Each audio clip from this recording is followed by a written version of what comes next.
Hey Lake Point, Pastor Michael here to get you caught up on the 5th week of our series, Made for More, a series in which we're doing a deep dive into the life of a man named Joseph. Joseph overcame a lot of adversity early in life and grew to a position of influence and authority, resulting in him being able to save the lives of thousands, if not millions of people. However, in order to do so, there was a number of character tests he had to pass along the way. And we believe, like Joseph, that you were made for more, and that if you too pass the character test that God puts in front of you, your life can have a greater influence and a lasting impact. And this week, I shared all about the prison test. The prison test is any moment when life isn't playing out the way you thought it would. When you feel like you're stuck in a waiting period, when you feel like you have a dream from God, but it hasn't come to fruition just yet. It's when that promised promotion is taking longer than expected. It's when you've seemingly hit a dead end, or at the very least a detour. It's when you just can't seem to catch a break. You keep doing the right thing, but you keep getting the wrong results. And it's during prison tests that it's easiest for us to compromise our character. Now, what's incredible about the story of Joseph is that despite his unbelievable circumstances, despite the length of his prison test, Joseph continued to respond as if God was with him. Now, one of the incredible things that we can do as human beings, as image bearers of God, that is far different from animals, is we can choose to respond to our circumstances instead of simply react to them. You have the ability to respond rather than react. You have the ability to choose a course of action rather than having your course of action dictated to you. And so the big question that I asked, and that we all need to consider, especially if we're going through a prison test, is this, is how would someone in my circumstances respond if they were absolutely confident that God was with them? How would someone respond if they were confident that there was more to the story than meets the eye, and that their current circumstances are not a setback, that they just might be a setup?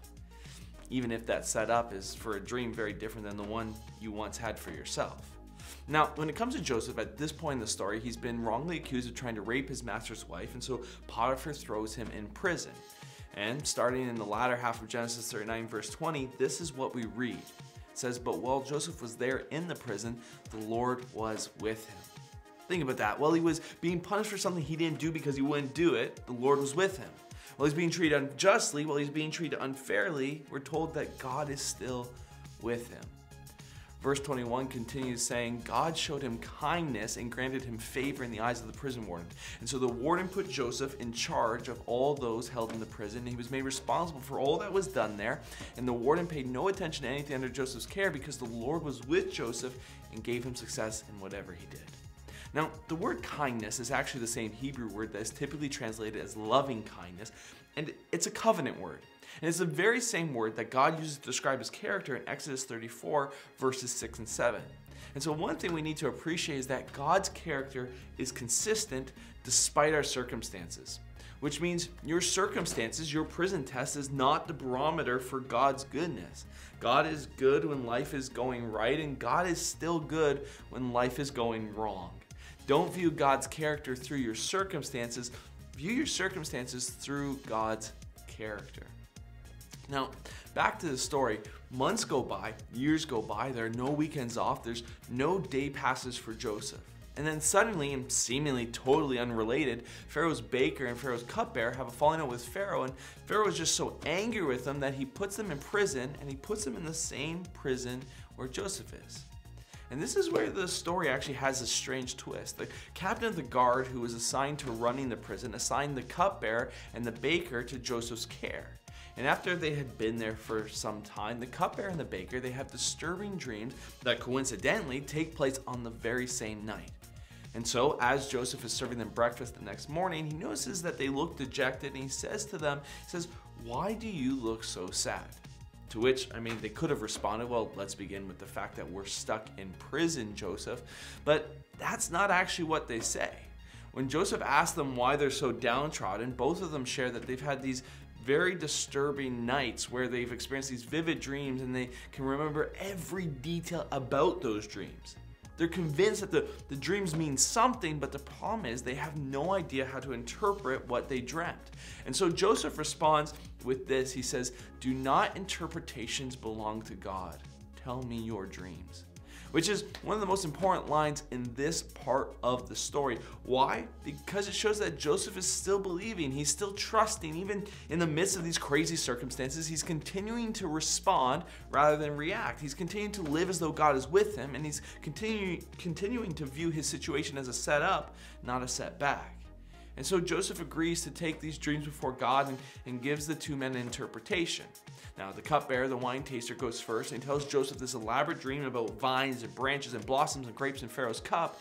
And Joseph smiles and says, hey, I got some good news for you. 3 days from now, Pharaoh's going to lift up your head and restore you to your position. And of course, the cupbearer doesn't know if Joseph's just making this up, but if it is true, this is certainly a desirable outcome. And so Joseph realized that perhaps this is God beginning to change his circumstances. Maybe this is an opportunity to get out of the prison. And he says to the cupbearer, look, when your dreams come true, when you're finally out of here, when all goes well with you, remember me. Remember this conversation and show me kindness. Meanwhile, the baker's sitting there hearing all this, and he's thinking, hey, what about me? It's my turn. And so Joseph says, okay, tell me about your dream. And the baker again explains this very detailed dream about baskets of bread and birds eating them. And when he's finished, Joseph looks the baker square in the eye and he says, your dream means you're also getting out of here within 3 days. To which the baker, I'm sure, was like, good, like keep going. Joseph says, however, Pharaoh isn't going to lift up your head, he's going to lift off your head. In fact, he's going to impale your entire body on a pole. Now, apparently, Joseph's never heard of the saying too much information, because for some reason he felt the need to continue, and he says, oh yeah, there's actually more to your dream. After you're dead, the birds are going to actually eat your flesh. Have a nice day. Now, we don't have the baker's response recorded in Genesis, but you have to imagine there was a long, awkward silence for everybody, right? Anyways, sure enough, 3 days later, it was Pharaoh's birthday, and just like Pharaoh predicted, he restored the cupbearer and he beheaded the baker, which is great. Well, not for the baker, but for Joseph. He interpreted the dreams correctly, and so he's thinking, clearly God is going to use this as the catalyst to change my fortunes. And so you have to think that Joseph is now waiting expectantly. You have to think that every time someone bangs on the door of the prison, every time there's a guest, every time there's a visitor, every time the warden calls his name, he has to be thinking, this is it. This is the time. This is the day I'm getting out of here. But the text tells us that the chief cupbearer did not remember Joseph. He actually forgot about him. And so for 2 more years, Joseph sits in that prison. By the time he gets out, he'll have been in captivity as a slave or in prison as a criminal for 13 years. He'll no longer be a teenager, he'll be a 30-year-old man. But here's the amazing thing. Joseph continued to respond as if God was with him. He never stops responding as though God is with him. And living as though God is with you, no matter your circumstances, it really does change everything. When you live knowing that God is with you in the prison, you'll see opportunities you never knew existed. You'll experience new dreams of what God can do through you, and you'll start to recognize God's faithfulness and loving kindness like never before.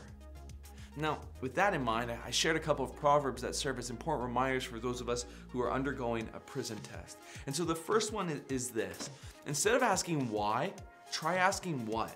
Our natural response when things go wrong or when we feel stuck in limbo is to get frustrated with God and start asking why questions, like, why God? Like, why did you let this happen? Or why are you not letting this happen? Or why did you do this to me? Or simply, why do I have to wait, God? But if you're living as though God is with you in the prison, you'll stop asking why and you'll start asking what. Okay, this is my new reality. These are my circumstances. They're not what I would have picked, but they are what they are. And so, God, what can I learn? What do you want me to do? What are you setting me up for? So often in a prison test, when we're frustrated, we focus on the things we want God to do, the things that we want God to change.